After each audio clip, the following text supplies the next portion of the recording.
Nothing like a little Battlefield 4 montage to warm things up, right, viewers? Welcome, this is Winch here. You know you have missed this game, Battlefield 4. No, this is not Call of Duty Advanced Warfare 0 Edition, Day 0 Edition. No, this is not Far Cry 4. No, this is not Destiny. No, this is not Assassin's Creed or Grand Theft Auto 5 or the slew of games that have just released here in the last few weeks, just trying to drown out the fact that Battlefield 4 sneaked in the Final Stand DLC in culmination with all those games. Stiff competition, it's taken a toll on the game, but yet it's still going true, it's still going strong. There's still nothing out there, despite all the distractions and all the little one-hit wonder 15 minutes of fame games that come and go, and you play them for a week and then you're like, okay, what's next? What's the next release? Oh yeah, that game. Battlefield 4, it's been long, it's been rocky, but I think it's safe to say that it's finally where it should be. And it's unfortunate it's taken this long, but you know what? In the end, it's best to have something that's actually working, and I think at least I myself can say I'm humbled by this game. I fought the battle for a long time, saying this game was good when in fact it wasn't, with the glitches and stuff. But I can say now, if you guys have not played this game, I implore you, you're missing out on one of the best first-person shooters created. This DLC, Final Stand, this is going to become my impressions of the gameplay. I showed you some highlights there. That was just 4 matches, guys, of Obliteration today. I kid you not. That all those scenes that you saw in that montage were just from 4 matches. That's everyday gameplay. It's not hardcore editing. It's not footage I compiled for a long time.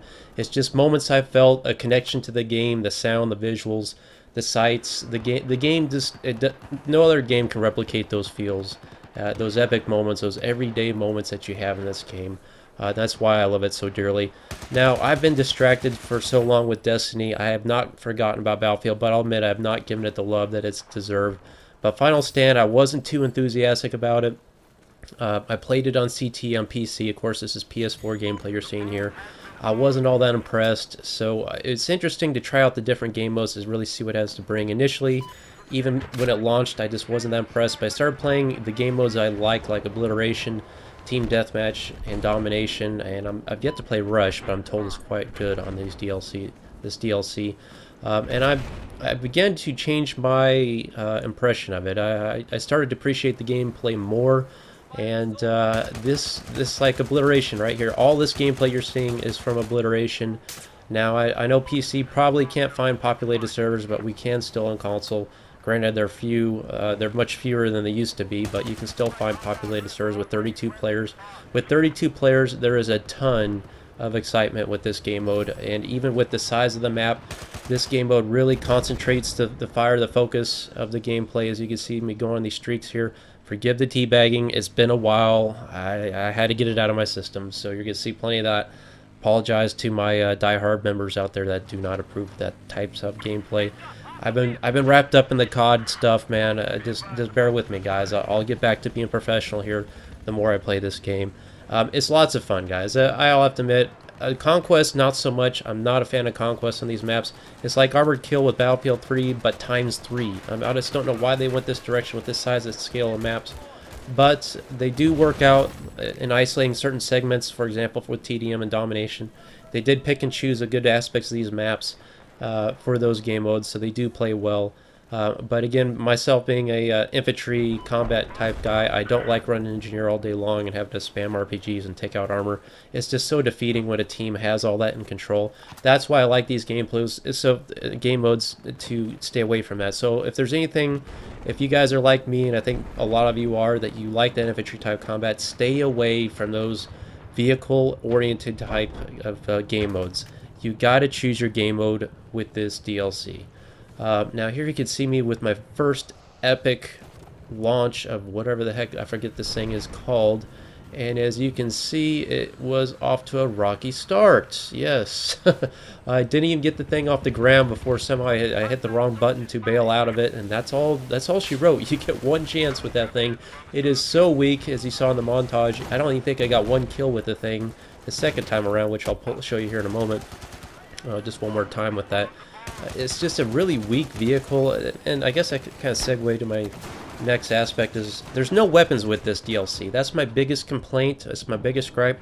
I'm tired of the typewriter type sounds with the weapons in this game. That's one thing I've enjoyed with the other games I've played lately is the sound of the weapons. I don't care if it's cartoonish or arcadish. I don't need a realistic weapon sound. All weapons of Battlefield 4 to me sound very similar. So what I would really like to see, if maybe just release like I don't know, a DLC patch or something allows you to alter the sounds of your weapon. That'd be a nice little mod. Because that one criticism I always have about Battlefield 4 is just the weapon sound is just very generic, very weak. It doesn't. I really like those really deep bass sound guns when I fire it. It just connects me to the game more. I just never felt that level of connection with this game. But that's just one of my main criticisms is sound is a lot to me in a game. Music or just sound effects, that goes hand in hand with good visuals. As you can see here, this thing's very difficult to control. The battery life on it's very low. This thing's very weak. You can barely even see when you're shooting this because of the FLIR sight of the spray of the minigun. It interferes with your visual acuity, so you really struggle to even get bullets on target. And when you do, it just seems like kind of what the miniguns used to be in Battlefield 4, if you recall early in the launch. How the miniguns on Rib Boat and all that stuff were just pre-buff, just useless, shooting marshmallows. Well, that's kind of how this thing feels too, but you know, they did bring in some good battle pickups. I enjoy the fact that they got the railgun. I haven't used it yet because I don't know all the locations, but I have been killed by it on snowmobiles and stuff. I just like the fact that they actually got some powerful buffed battle pickups. That's a good aspect. That's a plus there. Lots of snow. It hurts my eyes. That's something I said in CTE. These snowstorms that come in on these maps reduce your visual awareness, and it just hinders your ability to acquire targets. It works to your advantage. It kind of reduces the effectiveness of snipers at some point in time. Ooh, get turned on, son. RPK 74M style. Oh, man. You're probably wondering why I'm running this weapon. Should probably explain that. These maps are big, as you guys can see, and what you guys need is something that can shoot accurately. You don't need the most powerful gun in the game. There's lots of DMR spammage out there. That's a great loadout to run on. But I find the RPK-74M is one of the most accurate LMGs out there. I can consistently get bullets on target, and since the latest patch basically takes more bullets to kill people, that's a consideration. But again, if I can, that's fine. As long as I can get bullets on target, that'll be the issue. But all in all, how does the game feel? I've been away from it. What can I say? I mean, like I said, it takes more bullets to kill people. That's something they tweaked. The netcode's better. I think it's better than it ever has been before, but I've said that half a dozen times before. So that probably doesn't mean much to you guys. But I mean, I think scientifically it's been stated that it is where it should be. Compared to Destiny, I'll tell you it's a hell of a lot better than that game. The game runs good. It runs sharp. It looks good. It sounds good. It's where it should be, guys. And I think at this point in time, if you've been jaded about this game, if you traded it in, I think at this point in time, I can tell you that it's time to come back. It's never too late to change your mind about a game.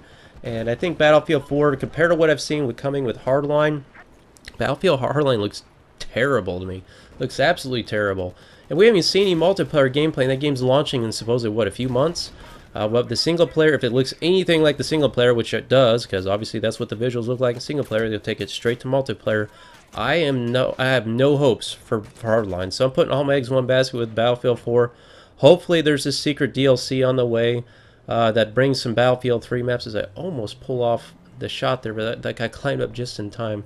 Hear him on the Hail Mary pass, down to the wire, 1 minute and counting. Can Winshire pull it off? I've got the flag. I just got RPG in the back. Critical damage. Again, this is what I'm talking about, guys. You're not going to find this in any other game. Hovercraft coming by, pull a shot off, keep going, keep the momentum going. I'm repaired. I'm going. I'm like, all right, I got one target left. I don't want this to be a draw. Going for the target. Can I pull it off? I'm like, nah, I don't even know where this objective is. That's how clueless I am. But, you know, I'm steamrolling here. Look at this map, the trees, the snow coming down, going across the frozen lake. Look at all these guys parachuting down. Little criticism I have about Obliteration is that the spawn points are too close to the objective, so I'm getting just rained on right here. I'm like, I don't have a chance in hell. There's nobody on my team, but I'm going for it anyway. It's in the building here. I'm trying to go around. I don't want to bail out right now because I know I'm already surrounded. But nonetheless, just epic fun. Look at the helicopter crash into the building, big gaping hole in it, bail out, jump over the stone wall, get to the objective, and there it is. I mean, just overrun. But a hell of a lot of fun, guys. I mean, played the right game mode. I think this DLC is a success. It's not as bad as I thought it was going to be with Armored Kill compared to Battlefield 3. But hopefully we got some more content to come with Battlefield 4. We got to see another DLC. I want to see some more weapons. The Phantom Bow is just not going to be enough for me. But all in all, I can say this is where we should be.